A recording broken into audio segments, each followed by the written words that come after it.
Now I'll request Dr. Gagan Garg. You are leading a trade division with monitoring policy on export-import of livestock products, including raw materials. Please narrate various interventions government has done to help livestock sector. What are your expectations from CLFMA in order to have a win-win situation?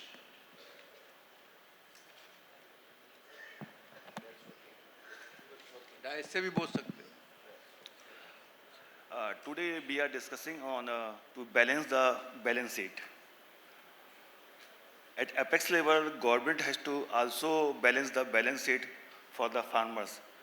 Whether to benefiting the one group of farmer, the loss may not pass to another group of farmer. From last many years, CLFMA is always talking about import of maize, sorghum, soybean. But think we all are aware that these commodities are under the minimum support price scheme of the government. So these issues can't be settled easily, and we have to search the alternative. Just like the ethanol industry, which has searched the alternative as a maize. Recently, I come to know that biofuel industry is also getting engaged for importing mutton offal to produce biofuel. And India, though we are a big consumer of sheep and goat meat, due to disorganized slaughtering, our biofuel is going waste, which may be manufactured locally. So industry has to also work parallelly for the searching alternative.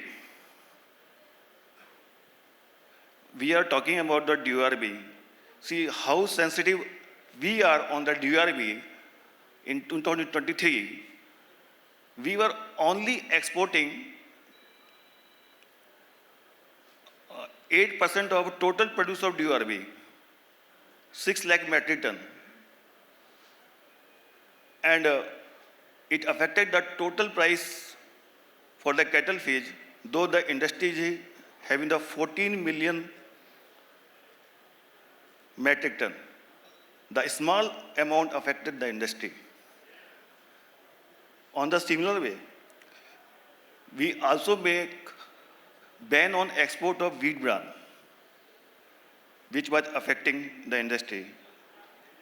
Continuously, these two industries are also making repetitive pressure on the government to allow the export. Last month, Inter-Minister Committee decided to allow export of wheat bran, and only for the application we received between April to August. Last week we received application from DGFT, though the estimated production of wheat bran in India is 14 million ton, the applications are for export of 2.7 million tons.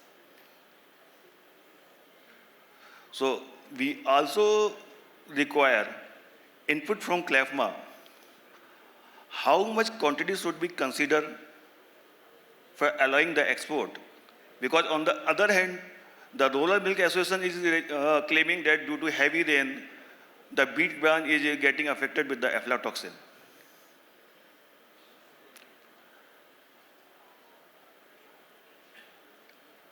In all FTA, we are noticing that most of the country, they are focusing towards Indian feed industry. And they are requesting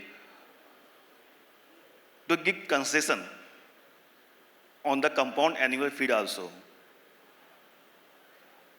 In consultation with the different stakeholders, we are always supporting to reduce duty on concentrate for animal feed.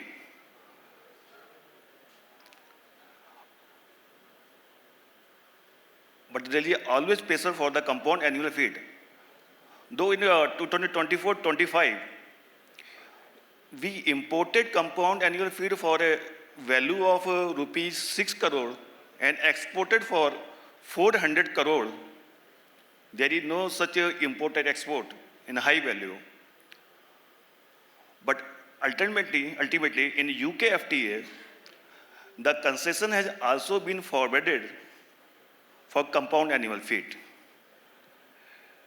Till date, though government is also in the process of multiple FTA with other countries, Europe, New Zealand, Chile, and a number of FTA on the pipeline. But till date, no industry association has given reputation that which they were opposing for concession in compound animal feed. And it has been agreed in the UK. Now they have to give the data whether it should be considered in other FTA or not. Sometimes a concession forwarded in the one FTA may replicate in another FTA. Because another government also make pressure that do you have given concession in this FTA, please forward in our FTA also. So we need the strong data, whether it should be considered or not.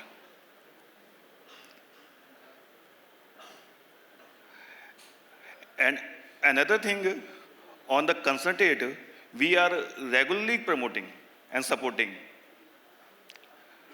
But when we talk about the compound animal feed, at top level, there is always an impression the compound animal feed which is produced in the country is not of good quality. The top companies which are engaged in exporting the dairy product, there is always an issue of aflatoxin in the milk, though it is being collected from the top milk producer and processor. Few years back, when industry were talking about import of the diseases, irrespective of whether it is GMO or non-GMO. But when it is produced locally in India, there is issue of aflatoxin in the diseases. Gagan, This please means, finish sir, in 1 or 2 minutes. this means our industry, which is engaged in a particular product, is not focusing on the byproduct which may be used in the another industry. So with the ethanol industry, we have to interact and regulate how the disease quality may be improved locally. Though not directly concerned in the today's group, on Thursday itself, a very leading importer and exporter of pet food came to meet me, and though the pet food industry is growing at the rate of 20% annually, he told that pet food industry is still dependent on the imported pet food. Then I requested him, why you are not manufacturing in India? He immediately told that good quality ingredients are not available in the country. Then I said, you are industry, the consumer, they have defined that this X number of countries having a good quality pet food. This by countries of group is having a B category pet food. And this C group of countries have lower quality pet food. And they are all are being imported. Let's produce a B class and C class pet food in the country with the available ingredient. Why you are importing the ingredient pet food which are B and C class? So, on these issues we have to discuss and has to select the issue collectively with the strong data. In the absence, a holistic decision can't be taken. Thank you. Right. Thank you. Thank you very much, Dr. Gagan Gaur.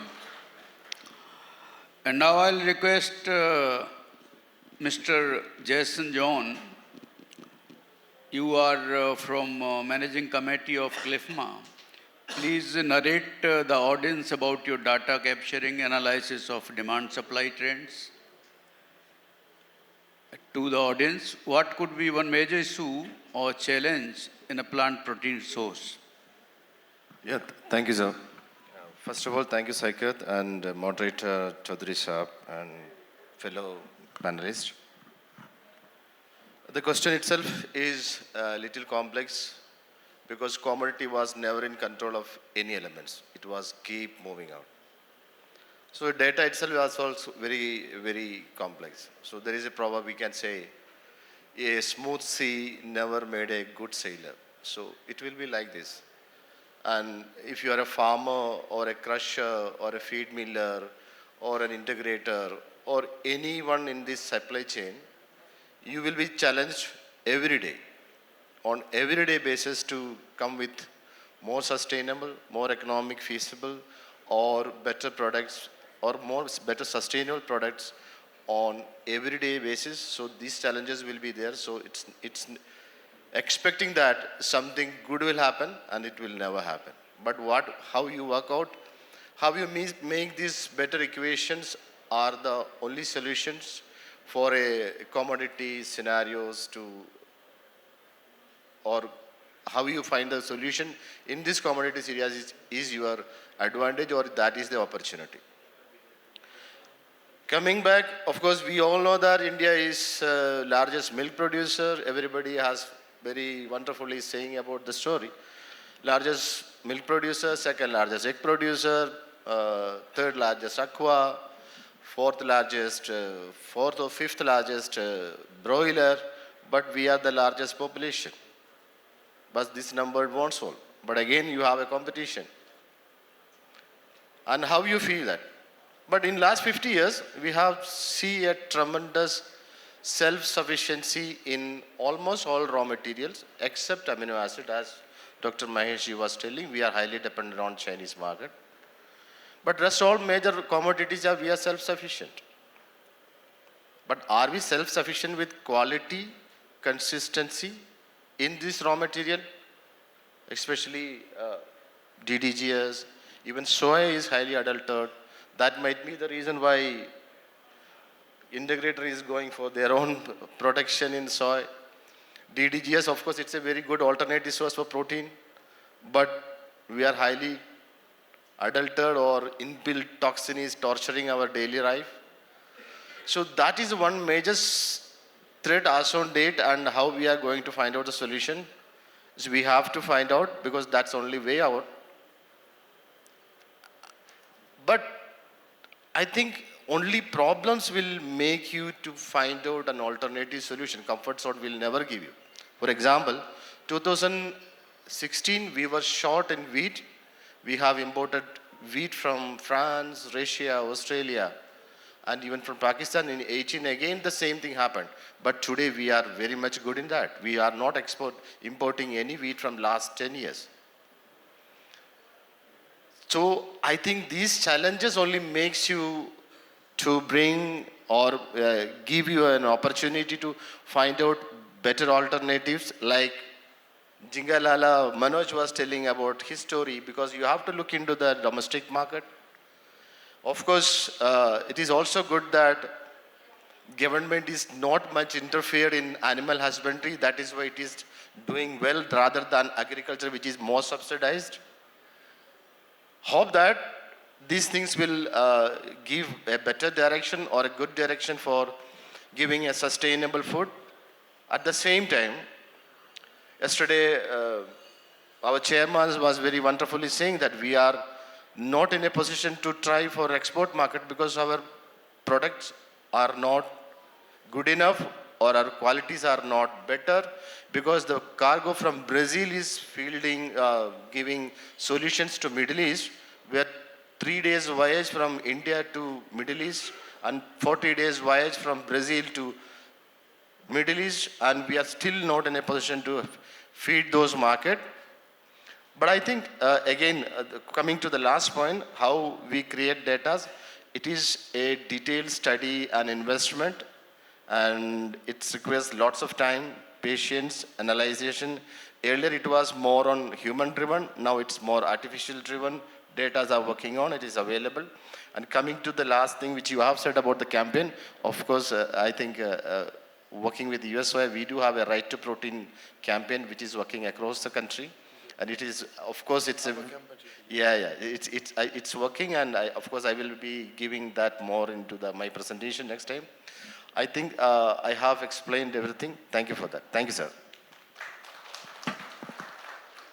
Good, you are well within the time, Dr. John. Now I'll request Dr. Manju. You are an international expert. Please narrate your experience and issues of quality of raw materials and how to standardize. Yeah.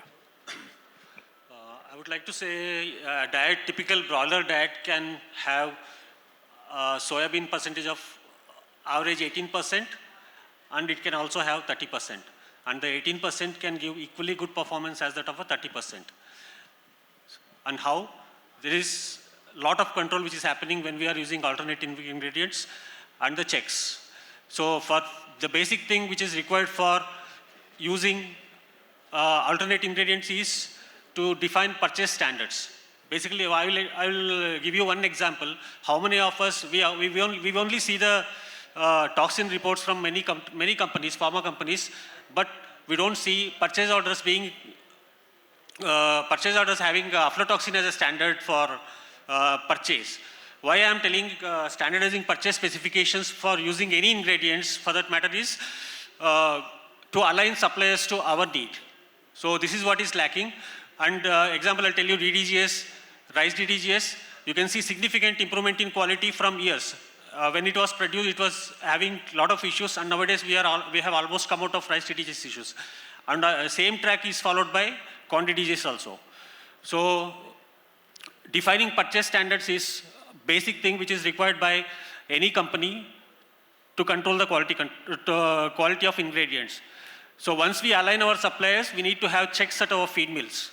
So most of us, majority of the feed millers don't have laboratories. Even if they have laboratories, they don't know how to use for application purpose.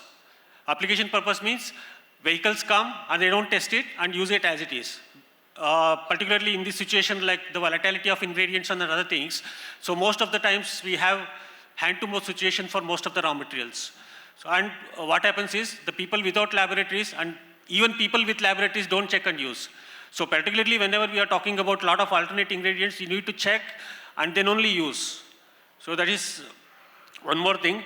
And we need to adjust to the ingredient variabilities.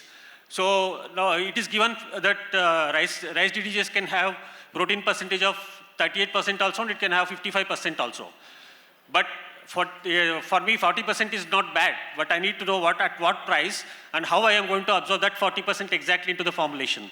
So it is adjusting to variabilities. And another factor which is influencing raw material consumption is price differentiation, right? Relative pricing, I always say relative pricing. So we blindly follow few things, like when my mind is blocked that when I use rapeseed meal or when I use DDGS, my formulation is going wrong. So there is a relative pricing which is existing between all ingredients. So when soya is costing that much, DDGS should cost this much, then only I can use DDGS into formulation.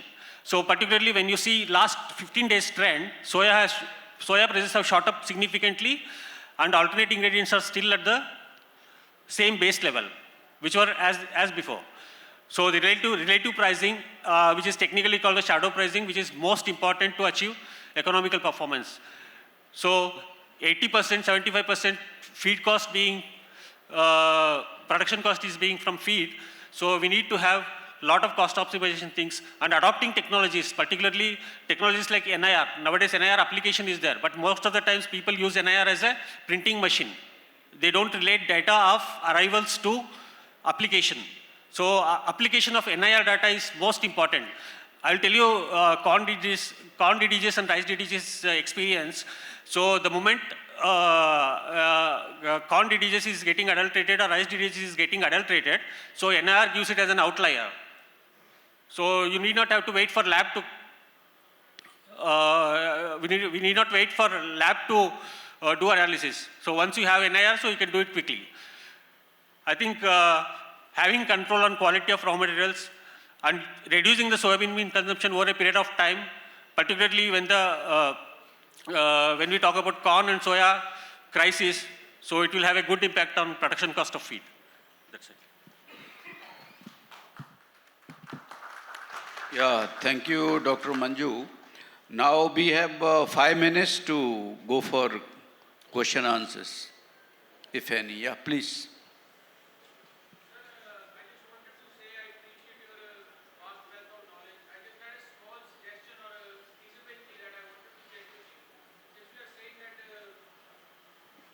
Hello.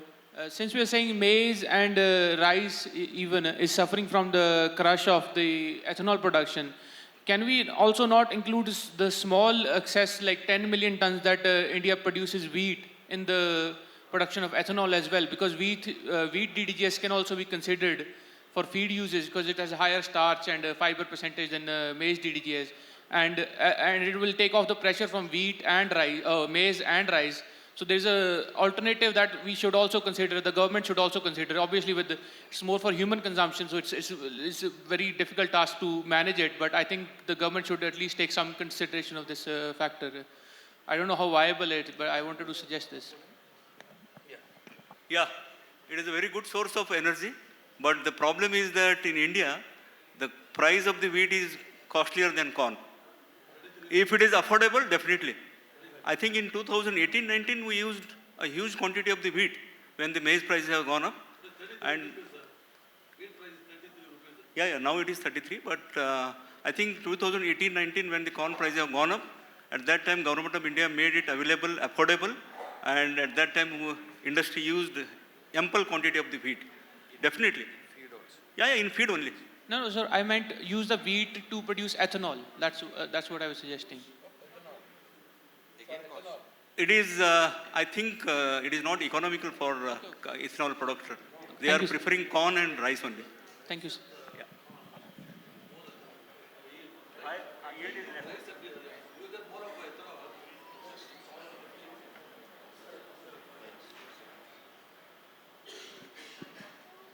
Good afternoon to all panelists.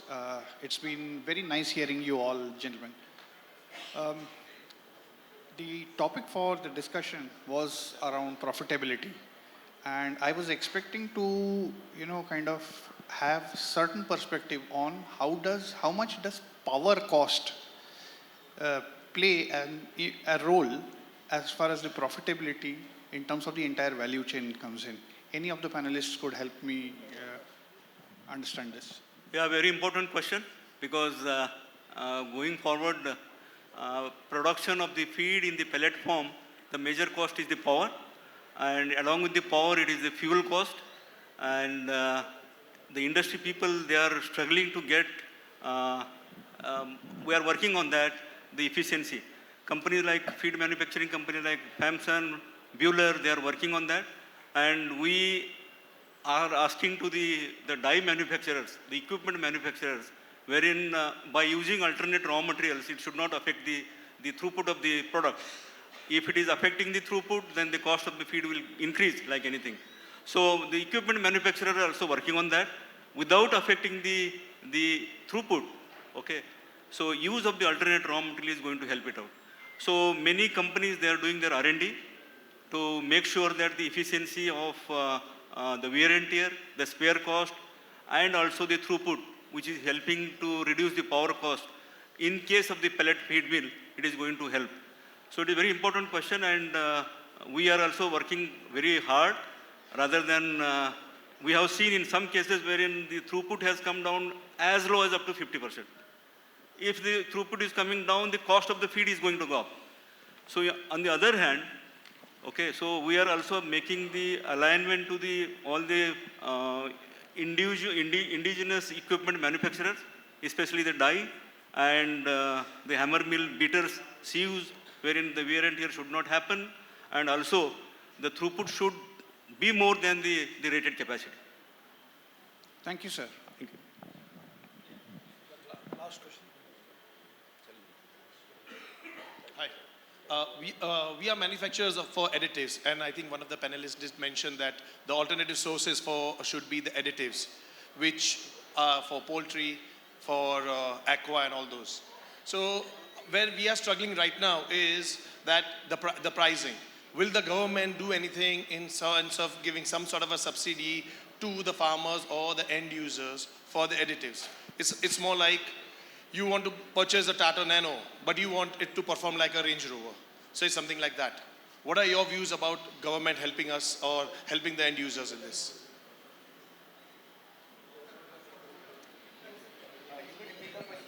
Please repeat the question. We are manufacturers for additives, the butyrates and the propionates, which goes into the aqua, the poultry and the cattle. Right now, where we are struggling is in India, people don't want to spend so much. So would the government be doing something to help those guys? Because the additives are there in the market.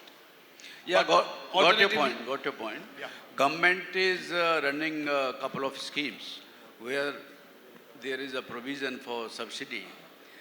And again, government is open if new areas are opened for giving subsidy to give the boost to the sector. But industry has to approach to the government and the government will take care. Government is open to all these things. So the central, And central and the state-wise. Animal Husbandry Infrastructure Development Fund is already there. It is covering what you are saying. Thank you, sir. Okay? Thank you. So with the permission of the chair, I just want to give you last tips for money making.